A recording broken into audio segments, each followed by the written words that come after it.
This is what Dubai looked like in the 1960s, and this is what it looks like today. Just a couple of decades ago, Dubai was a small desert town with barely any infrastructure, a tiny population, and an economy that relied mostly on fishing and pearl diving. Today, the city has completely transformed. It has better infrastructure than many Western countries, futuristic skyscrapers rising out of the sand, and a lifestyle that symbolizes luxury and wealth. In the span of one generation, Dubai went from a barren desert to one of the richest and most advanced cities on earth. But it came with a price. The same factors that created Dubai's economic miracle are now damaging it from within. Behind the glass towers and luxury cars, the city is struggling with a debt-driven economy, over-reliance on real estate, and an exploited foreign workforce. So what was the secret of Dubai's rapid rise? And why is the very system that built it now putting its future at risk? This is the dark side of Dubai's economy. Just 60 years ago, Dubai was little more than a small trading and fishing village on the edge of the Persian Gulf. In the 1950s, its population was barely 20,000 people, a community of merchants, pearl divers, and desert nomads. Then, in 1966, everything changed. The discovery of oil transformed Dubai almost overnight. What had once been a quiet desert settlement became a construction site for the future. But Dubai's oil reserves were never vast, nothing like those of Abu Dhabi or Saudi Arabia. By the 1990s, its leaders realized that if they didn't diversify, the city's brief oil boom would eventually run dry. That's when Sheikh Mohammed bin Rashid Al Maktoum launched a bold vision to turn Dubai into a global hub for business, finance, and tourism.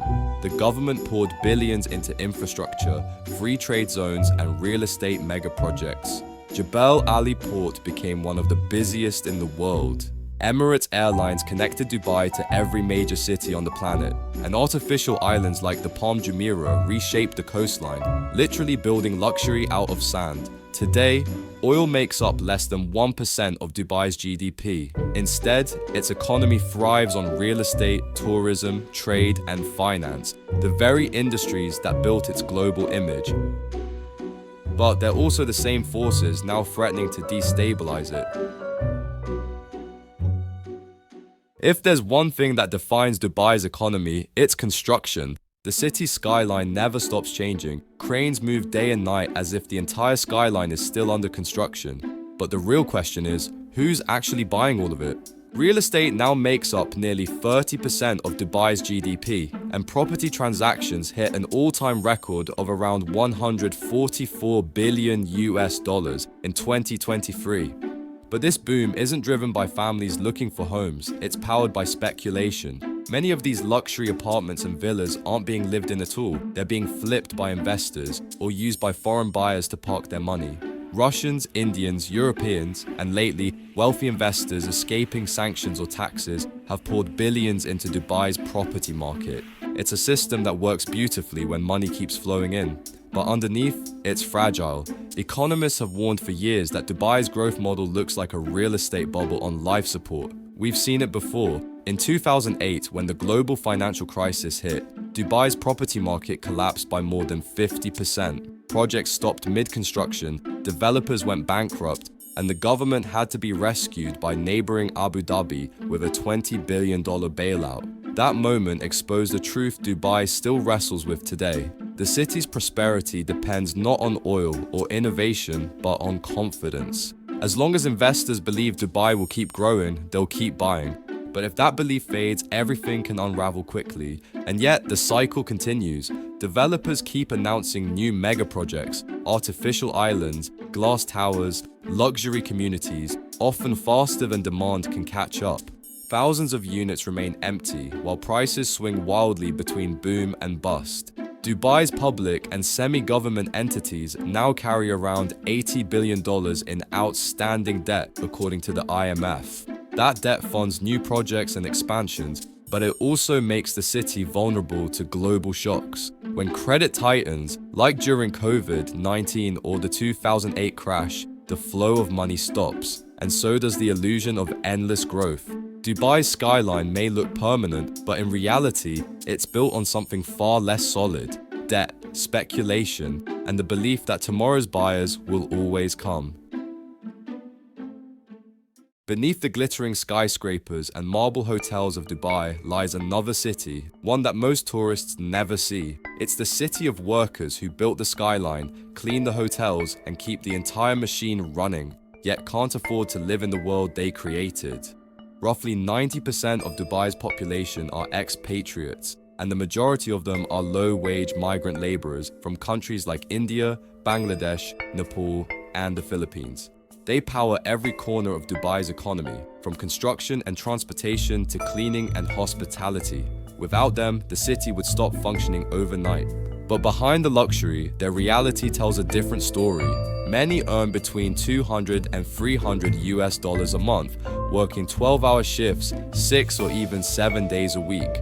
While the government has introduced reforms such as the wage protection system and updated labor laws, reports of passport confiscation, unpaid wages, and overcrowded labor camps still persist. In 2022, Amnesty International highlighted that some workers continue to face wage theft, limited medical care, and restrictions on changing employers, practices that trap them in exploitative conditions. These aren't isolated incidents, they're part of a larger system that keeps Dubai's labor costs low and its luxury profits high. But this dependence on cheap labor isn't just a moral issue, it's an economic risk. Dubai's competitive edge relies on keeping wages low and projects affordable. If the government were to raise salaries or tighten labor standards too much, the cost of doing business would surge, potentially driving investors elsewhere. Yet if conditions remain too harsh, international backlash could damage Dubai's carefully built reputation as a modern global hub. It's a delicate balance, one where ethics and economics collide. Adding to the complexity is Dubai's unique demographic structure. Emirati citizens make up barely 10% of the population, while expatriates make up the rest. That means almost everyone you meet in Dubai is from somewhere else, a society built on temporary residence with no path to citizenship or permanence. Dubai's economic miracle depends on a workforce that's invisible by design, millions of people who will never share in the wealth they helped create. The city's prosperity rests on their labor, but their lives remain largely out of sight. It's a paradox, a city built by people who may never truly belong to it. Dubai is often praised as one of the most diversified economies in the Middle East, but that reputation is more illusion than reality. Yes, the city reduced its reliance on oil, but instead of creating a balanced economy, it simply swapped oil dependence for something equally fragile: real estate, tourism, and finance, industries that all rise and fall with global economic cycles. Take tourism, for example. It contributes roughly 12% of Dubai's GDP and draws more than 17 million visitors a year. But when the COVID-19 pandemic hit, that lifeline evaporated almost overnight. Tourist arrivals collapsed by more than 70% in 2020, crippling hotels, airlines, and retail. The city learned the hard way that its prosperity was tightly tied to global movement and confidence. The financial sector tells a similar story.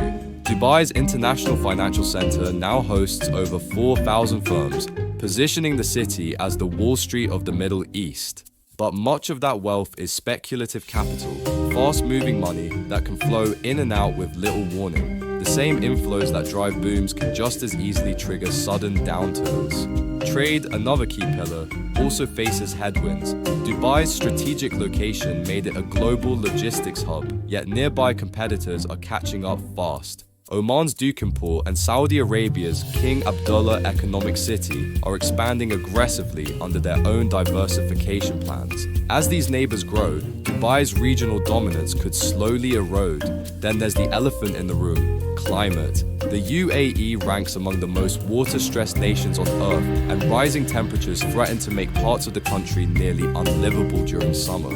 By 2050, extreme heat could make outdoor labor nearly impossible for much of the year, directly endangering construction, tourism, and infrastructure maintenance, the very sectors Dubai depends on.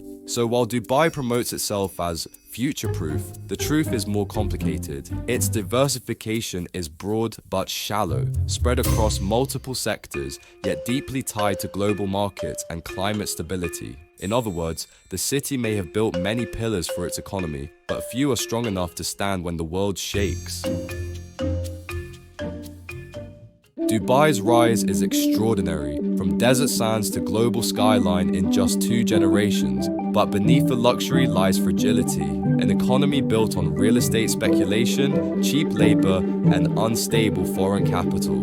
Dubai's challenge isn't how high it can build, but how long it can last. Unless it shifts towards sustainability and innovation, its glittering skyline could fade, a modern mirage shimmering in the desert heat.